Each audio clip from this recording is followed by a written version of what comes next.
Is the Bible reliable? If you're asking that question, it's a fantastic question to ask, and here's how I'd go about navigating that. The first thing to note is that the Bible is not one book, it's actually 66 different books that are made up of all sorts of different literary genres, some history, some poetry, some biography, and there's other genres as well. And it's important to know that the Bible didn't create Christianity. It wasn't like there was a whole bunch of people just living their lives and then the Bible appeared and then people were like, oh, we should be Christians.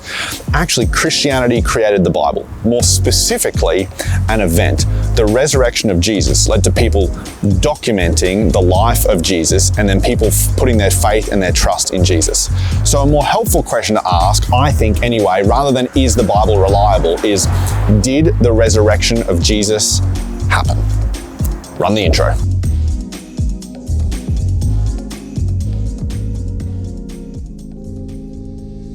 So YouTube fam, I know why you're here, because the IG reel or the TikTok just isn't enough. It's like, Chris, like I get it. Like the resurrection of Jesus is the thing that kind of the whole Christian faith hinges on. But how do we know if it's true? How do we figure out if the resurrection of Jesus actually occurred?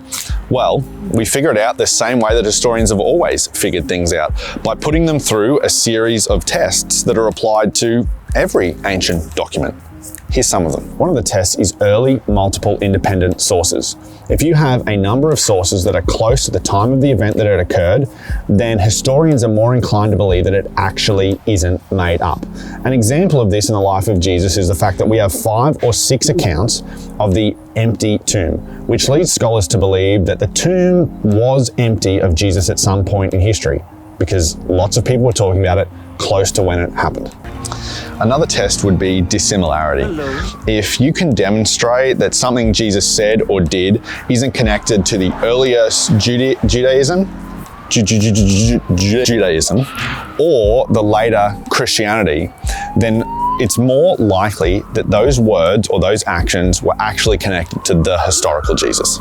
Another test would be embarrassment. When you're trying to get someone to believe a story, you want to present it in the best possible light.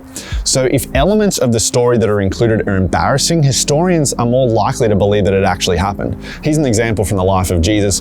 The disciples write them in as afraid, as doubting, as actually unsure of who Jesus is. And the fact that those details are included are embarrassing to the storyline. So historians are actually more likely to believe something occurred if elements like that are included. So what happens as you begin to apply these tests to the historical documents is facts and a picture begins to emerge that you can begin to reliably trust. Hey, I hope you found this video helpful as you begin to make sense of who Jesus is for you.